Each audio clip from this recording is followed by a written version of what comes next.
Okay, so magandang araw po sa lahat. Okay, so ngayon punta tayo sa ating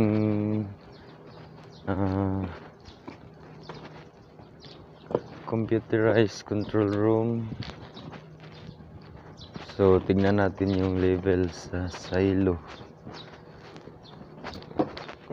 kung how much sa level ng cement. Tignan natin yung level. Okay, so meron 70% at saka 34.9%. So sa silo 1 70, saka 34.9 yung silo 2. So ang i-rate natin una is silo 1. Okay, dyan tayo mag-i-rate ngayon. So tara, let's go. Kasi tayo lang ang naka-duty, so tayo na natasan na mag-i-rate. Okay, so punta tayo sa equipment natin sa silo 1. So silo 1 tayo mag-i-rate. Tignan natin doon yung mga solenoid valves, kung nakabukas na ba. Okay, pag nakabukas na, so pwede na natin turn on yung ating manual aeration. Gaya lang din ng dati. On lang natin, tapos divert yung mga valves. So ganun lang, easy steps. So dito tayo akyat, din ito yung silo. So dito tayo sa silo 1. Ayan, ito yung silo 1. So sa ngayon, close ang mga valves dito. So yung butterfly valves nya, nagka-close pa ito. Ayan, so ito yung unang gagawin natin. Buksan natin yung mga solenoid valves, mga butterfly valves ito sa kanyang flow control gate. So okay lang yan dyan kasi during operation lang yan bubuksan. And then ito naka-close din, so dapat naka-vertical position yan. So tara, i-open natin. So punta muna tayo sa main compressor. Energize muna tayo sa main compressor para ma-open natin yung mga butterfly valves. Okay, so tara, check natin yung mga valves dito. Ito, pwede lang ito i-close. So close lang natin.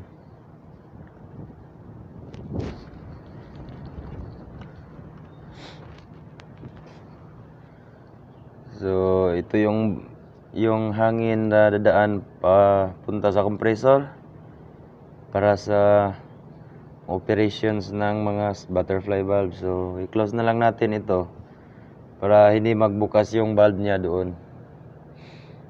Para hindi magbukas yung valve dito, so i-close na lang natin din ito.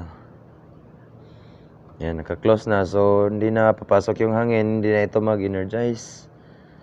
So kasi pag bubukas ito, tapos mag-irate tayo, itong mga tubo dito, yung hangin na galing doon sa backup compressor, yung isa, papasok siya dito. So papasok siya papunta doon sa ating main na aeration equipment. So mas maganda i-close na lang. Tapos pwede naman natin ipa-start ito. So i-open ko na lang muna sa silo 2. Okay, so itong valve na ito sa silo 2. So ayan, open lang natin para maka-start na tayo aeration. Mamaya change over natin sa silo 1. Ito yung 70%, ito 40%, 33.9. 34.9, so 35. Okay, so pwede na tayo pwede na tayo maka-start erosion. Try natin. Okay. So, pwede na.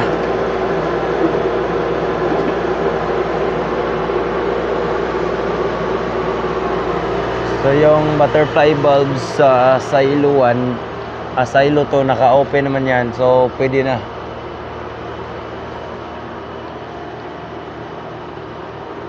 Ayun. So, naka-open na siya.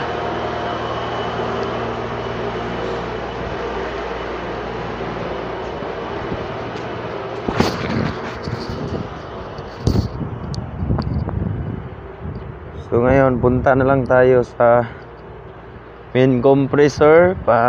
Andarin natin yung main compressor saglit para maka-manual tayo na manual operation tayo sa kanyang mga solenoid valves para yung silo 1 ma-open natin yung mga solenoid valves niya. Okay, so let's do this. Ito yung main control, no? May alarm pa. Siguro yung service time niya na-reach na. Okay, so tignan natin service time. Yung nakita ko na kasi to dati. Yung kami mong palagi nagto-troubleshoot. Service plan. Tingnan to overview. Ayan so na-reach na niya. So reset na lang natin. Reset, yes. Okay, so ito na yung bago na time na ubusin niya itong dalawa. So konti lang. So pwede lang yan. So exit. Ayan, wala na. So ngayon start natin.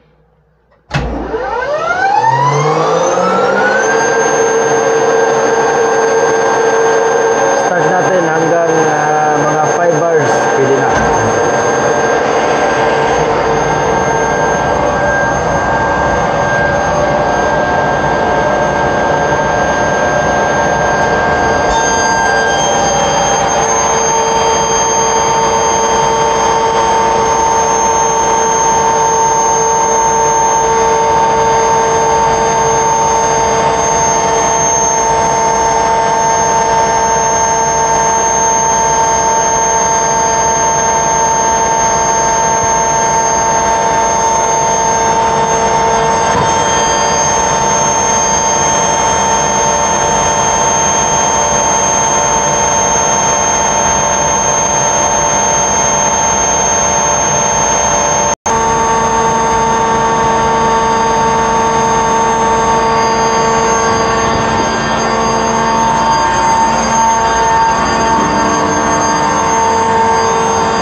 Okay, so enough na yun.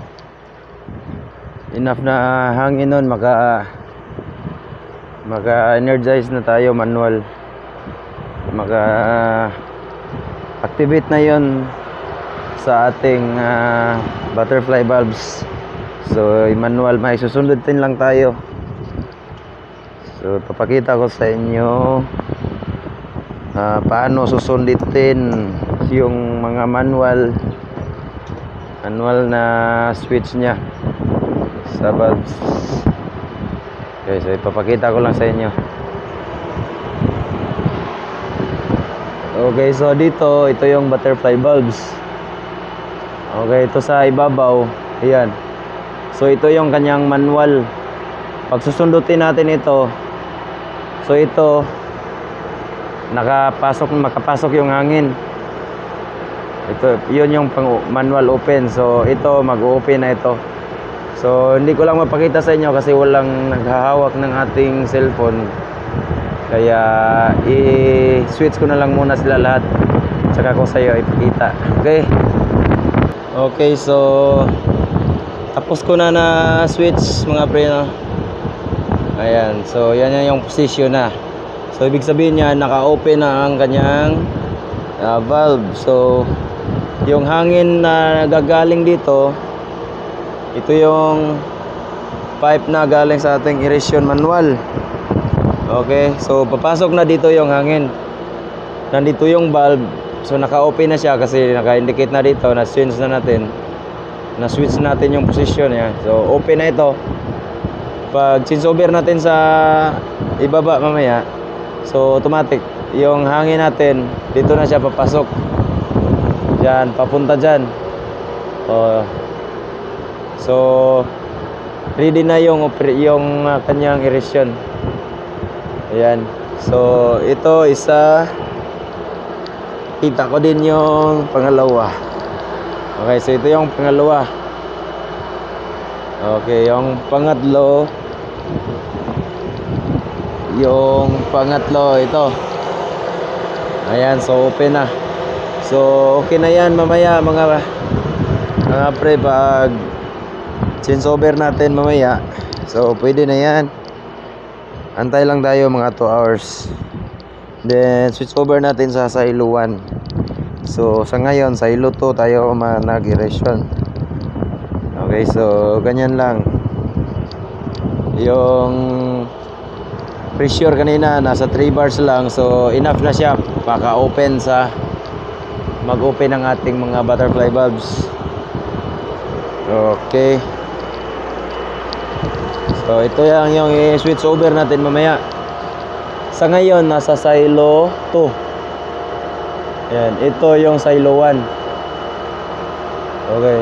Pag switch over natin mamaya, close natin ito. Open muna natin, no. Open tapos i-close dito. Okay. So yun lang. Balik na tayo sa office. Mag-rubing tayo sa substation. Okay, thank you for watching. Medyo yung boses natin ngayon, wala tayo sa kondisyon, no, kasi not feeling well. Not feeling well tayo ngayon. Pero on duty pa rin kasi naubos na yung leaves natin last month. Okay, thank you for watching guys.